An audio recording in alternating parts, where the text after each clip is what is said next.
5 tahun bukanlah waktu yang singkat untuk membiasakan diri dengan bantal yang dingin, sprei yang tetap rapi hingga pagi, dan keheningan yang seolah memiliki berat bertonton. Sejak suamiku berpulang, duniaku seolah berputar dalam siklus yang monoton, mekanis, dan tanpa warna. Sebuah eksistensi yang steril. Rumah yang sunyi, ruang kelas yang pengap oleh aroma buku tua, dan kesepian yang mengakar kuat di usiaku yang kini menginjak 48 tahun. Aku sempat mengira bahwa api dalam diriku telah padam sepenuhnya, terkubur di bawah lapisan tanah yang mengering di atas gundukan makam itu. Aku adalah Ibu Ratna, guru sejarah yang dikenal sangat tegas, disiplin, namun memiliki aura misterius yang disegani oleh para siswa di SMA negeri ini. Setiap pagi, ritualku dimulai dengan ketelitian yang hampir obsesif. Aku mematut diri di depan cermin besar yang kaku, merapikan seragam coklat kebanggaanku tanpa celah. Aku memastikan tidak ada satu helai rambut pun yang berani meloloskan diri dari sanggulku yang rapat dan kencang. Wajahku masih menyimpan sisa-sisa kecantikan masa muda yang aristokrat. Meski garis-garis halus mulai mengintip dengan nakal di sudut mata, tanda bahwa waktu tidak pernah bernegosiasi, aku tetap menjaga citra wanita terhormat. Aku berusaha menikmati kesendirianku, atau setidaknya, itulah mantra yang selalu kurapalkan pada diriku sendiri agar tetap tegak berdiri di depan podium kelas. Di sekolah, aku menenggelamkan diri dalam tumpukan naskah sejarah yang berdebu, mencari pelarian dari rumah mewah yang kini terasa seperti penjara bawah tanah yang dingin. Namun, ada saat-saat di mana keheningan menjadi begitu bising, terutama saat jam pelajaran terakhir usai dan koridor sekolah mulai lengang. Aku sering duduk termenung di meja guru yang berat, menatap lapangan basket yang kosong dan gersang di bawah terik matahari sore. Aku bertanya-tanya dalam palung hati yang paling dalam. Apakah sisa hidupku hanya akan dihabiskan untuk menunggu masa pensiun yang hampa? Aku merasa seperti naskah kuno di rak perpustakaan yang paling terpencil. Utuh, terjaga secara fisik, namun tak pernah lagi dibuka untuk dibaca, apalagi disentuh dengan gairah. Aku merindukan sentuhan manusiawi yang nyata. Aku merindukan suara yang memanggil namaku dengan nada yang berbeda dari sekadar Bu Ratna, yang kaku dan penuh jarak. Siang itu, udara terasa sangat menyengat, atmosfer sekolah seolah dipenuhi oleh muatan energi yang tak stabil dan menyesakkan. Aku berdiri di depan kelas, menyadari spidol di tanganku mulai mengering, meninggalkan goresan-goresan samar di papan tulis.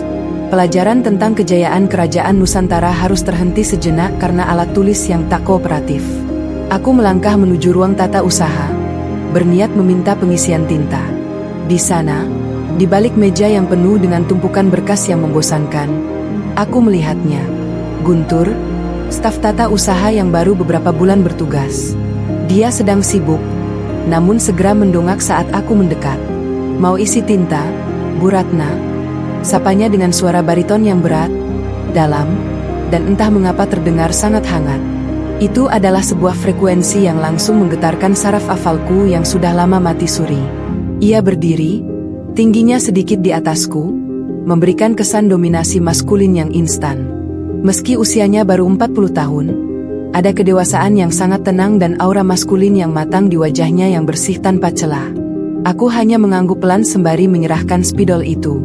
Saat ia menjangkau spidol dari tanganku, ujung jari kami bersentuhan secara tidak sengaja. Sebuah kontak fisik yang sangat singkat namun bermuatan listrik statis yang sangat kuat, membuatku sedikit tersentak di tempat. Aku memperhatikannya bekerja dalam diam yang menyesakkan. Jemarinya yang terampil membuka botol tinta dengan gerakan yang sangat tenang namun penuh presisi. Dia adalah seorang duda. Informasi itu kudapat dari bisikan-bisikan kecil di kantor guru yang tak pernah benar-benar sepi dari gosip. Ada sorot kesedihan yang sama di matanya, sebuah luka yang ia simpan serapat mungkin di balik seragamnya, persis sepertiku. "Sudah, Bu. Hati-hati, tintanya masih sangat basah dan bisa menodai jari Anda yang bersih," ucapnya sembari tersenyum tipis, sebuah senyuman yang tidak berlebihan namun cukup untuk membuat jantungku berdegup jauh lebih kencang dari biasanya. Aku mengucapkan terima kasih dan segera berlalu dengan langkah yang kupaksakan agar tetap anggun. Meski aku bisa merasakan tatapannya masih tertuju pada punggungku, membakar kulit di balik kain seragamku. Sejak hari itu, ruang tata usaha bukan lagi sekadar tempat mengambil alat tulis. Itu telah berubah menjadi titik gravitasi baru dalam duniaku yang kelabu. Semuanya bermula dari urusan administrasi sekolah yang mendesak. Atau setidaknya itulah alasan yang kami gunakan. Guntur mengirimiku pesan WhatsApp untuk menanyakan data nilai siswa yang belum lengkap. Namun, setelah urusan pekerjaan selesai, dia tidak langsung mengakhiri percakapan itu dengan formalitas. "Ibu Ratna rajin sekali. Jam segini masih bekerja sendirian di kantor," tulisnya suatu malam pada pukul 9. Aku, yang sedang duduk di sofa ruang tamu dengan secangkir teh yang mulai mendingin, merasakan jemariku gemetar hebat saat membalas pesannya. "Hanya ingin cepat selesai, Pak Guntur," jawabku singkat, mencoba mempertahankan benteng pertahanan terakhirku. Namun, percakapan itu kemudian mengalir seperti air bah yang menemukan celah di sela-sela bendungan yang retak. Kami mulai berbagi cerita tentang hal-hal kecil yang bersifat sangat personal. Tentang masakan yang gagal, tentang hobi yang terabaikan karena kesibukan, hingga tentang rasa sepi yang menghimpit di tengah malam saat dunia sudah tertidur. Ternyata dia adalah pendengar yang luar biasa matang. Meski hanya lewat tulisan di layar ponsel, dia mulai memanggilku, "Mbak Ratna," saat suasana mulai mencair. Sebuah panggilan yang terasa jauh lebih intim, lebih provokatif, dan lebih berani daripada sekadar sebutan formal di lingkungan sekolah. Aku merasa seperti remaja yang baru mengenal jatuh cinta, menantikan bunyi notifikasi di ponselku dengan perasaan debar yang menyiksa sekaligus membahagiakan. Tiap malam kami saling bertukar cerita hingga kantuk menjemput paksa dengan sisa-sisa tenaga. Guntur bercerita tentang masa lalunya yang kelam, tentang perceraian yang membuatnya sempat kehilangan arah hidup, dan bagaimana dia mencoba bangkit kembali di tengah lingkungan sekolah yang kaku dan penuh aturan ini. Aku pun perlahan membuka diri, menceritakan betapa beratnya memikul status janda di usia yang tak lagi muda, di mana dunia seolah menganggap bahwa keinginan biologisku sudah mati bersama suamiku. Di dunia digital itu, kami menciptakan sebuah ruang rahasia yang terisolasi. Di sana kami tidak perlu menjadi guru teladan atau staf tata usaha yang rajin. Kami hanya dua manusia dewasa yang saling membutuhkan sandaran untuk sekadar melepas lelah dari sandiwara kehidupan sehari-hari. Sore itu, langit di atas sekolah terlihat mendung pekat. Awan hitam menggantung rendah seolah sedang bersiap menumpahkan seluruh kesedihan alam semesta. Seluruh guru dan murid sudah pulang sejak 1 jam yang lalu, menyisakan aku di ruang guru yang luas, hening, dan sedikit remang. Aku harus menyelesaikan laporan evaluasi tahunan yang sudah mendekati tenggat waktu akhir bulan. Suasana sangat sunyi, hanya terdengar suara detak jam dinding yang seakan mengejek keterlambatanku untuk pulang. Tiba-tiba, pintu ruangan berderit pelan. Guntur muncul dengan 2 gelas kopi di tangannya. Uapnya mengepul tipis di udara yang mulai mendingin karena hujan yang mulai turun di luar. "Belum pulang juga, Mbak? Ini, minumlah agar matamu tetap terjaga," katanya sembari meletakkan kopi itu tepat di samping tumpukan kertas laporanku. Aku mendongak, merasa terkejut sekaligus merasakan luapan kegembiraan yang aneh dan mendalam. "Terima kasih, Guntur. Kamu sendiri kenapa masih ada di sini?" tanyaku dengan suara yang sedikit bergetar. Dia menarik kursi di sebelahku. Jarak kami kini sangat dekat, hingga aku bisa mencium aroma kopinya yang bercampur dengan aroma parfum maskulin yang ia kenakan. Campuran wangi kayu cendana dan sedikit aroma keringat yang sangat maskulin dan memabukkan. "Aku tahu Mbak pasti lembur, jadi aku memutuskan untuk menemanimu hingga selesai," jawabnya lirih, matanya menatapku dengan intensitas yang membuat napasku seolah tertahan di tenggorokan. Kami berbincang dalam keremangan cahaya lampu ruangan yang mulai remang karena langit di luar semakin gelap oleh badai. Perlahan, percakapan kami berubah menjadi keheningan yang syarat akan makna tersembunyi, sebuah ketegangan seksual yang bisa dirasakan secara fisik. Guntur menatapku dengan tatapan yang sangat dalam, penuh dengan kerinduan dan hasrat yang sudah lama ia tekan di balik seragam kantornya yang kaku. Tangannya perlahan meraih tanganku yang berada di atas meja kayu itu. Aku tidak menariknya. Sebaliknya, aku meremas jemarinya, mencari kekuatan dan kehangatan yang sudah 5 tahun hilang dari duniaku. Hasrat yang selama ini kukubur dalam-dalam di bawah tumpukan buku sejarah tiba-tiba meledak dengan kekuatan yang mengerikan dan purba. Ada dorongan yang tak terbendung untuk merasa hidup kembali melalui sentuhan pria ini. Suasana sekolah yang sepi, mati suri, dan gelap membuat keberanian kami tumbuh melampaui logika, etika, dan batas-batas moral pendidik. Guntur membimbingku keluar dari ruang guru menuju lorong sekolah yang kini menyerupai labirin yang gelap dan sunyi. Kami berakhir di depan pintu ruang UKS yang letaknya agak terpencil di ujung selasar lantai bawah. Dengan tangan yang sedikit gemetar karena campuran adrenalin dan gairah yang membara, dia membuka pintu itu dengan kunci cadangannya. Di dalam, bau antiseptik yang khas menyambut kami, namun itu tidak sedikit pun meredam gairah yang sudah membakar hingga ke sumsum tulang kami masing-masing. Aku tahu ini salah secara moral. Aku tahu statusku sebagai pendidik yang sangat dihormati sedang dipertaruhkan di atas meja judi nasib. Namun, egoku yang sudah terlalu lama haus akan sentuhan manusiawi berteriak jauh lebih keras, menulikan nuraniku. Di atas ranjang putih yang sempit, keras, dan dingin itu, kami melepaskan semua beban dan citra formal yang selama ini kami pikul dengan sangat lelah. Guntur menciumku dengan penuh lapar, seolah aku adalah satu-satunya oase di tengah padang pasir yang membara. Aku membalasnya dengan intensitas yang sama gila, meluapkan segala keintiman yang telah lama terpendam di balik kulitku yang kini terasa sangat sensitif. Di sela-sela pergulatan hasrat itu, hatiku sempat menangis karena rasa bersalah yang mengintip. Namun tubuhku bersorak karena merasa kembali dihargai sebagai seorang wanita seutuhnya. Di ruang sempit yang hanya diterangi cahaya bulan pucat dari jendela kecil itu, aku bukan lagi seorang guru sejarah yang kaku dan disiplin. Aku hanyalah seorang wanita yang mendambakan kehangatan pria seutuhnya. Guntur menjelajahi setiap inci tubuhku dengan tangan dan bibirnya, seolah ia sedang mempelajari peta wilayah yang baru ia temukan. Setiap sentuhannya meninggalkan jejak api yang membakar kedinginan dalam jiwaku yang selama ini membeku. Kami bergerak dalam ritme yang primitif, menyatu dalam kegelapan sekolah yang menjadi saksi bisu atas runtuhnya dinding-dinding moralitas kami. Setelah semuanya berakhir dalam ledakan sensasi yang menyilaukan, kami terdiam dalam pelukan yang sangat erat di bawah cahaya lampu jalan yang masuk melalui celah jendela UKS. Aku menatap langit-langit ruangan, menyadari bahwa garis moral yang telah kulalui tidak akan pernah bisa ditarik kembali lagi. Aku telah menyeberang ke sisi yang lain. Ada rasa malu yang menjalar perlahan di pembuluh darahku. Namun saat Guntur mengecup keningku dengan lembut dan membisikkan kata-kata yang memuja setiap lekuk tubuhku, rasa malu itu tenggelam dalam samudra kenikmatan yang sangat candu. Kami telah terjebak dalam sebuah dosa yang paling indah, sebuah pengkhianatan terhadap moralitas kolektif demi sebuah ego yang bernama hasrat. Sejak kejadian sore itu, sekolah bukan lagi sekadar tempat bekerja yang membosankan dan penuh rutinitas. Sekolah telah berubah menjadi medan laga rahasia bagi kami berdua, sebuah panggung di mana kami memainkan peran ganda yang sangat berbahaya. Di pagi hari saat rapat guru, kami bersikap sangat formal, bahkan nyaris dingin satu sama lain agar tidak mengundang kecurigaan rekan kerja yang tajam lidahnya. Namun, di bawah meja rapat, pesan-pesan singkat yang provokatif dan berani terus mengalir di ponsel kami, merencanakan pertemuan selanjutnya di tempat-tempat yang tak terduga dalam lingkungan sekolah.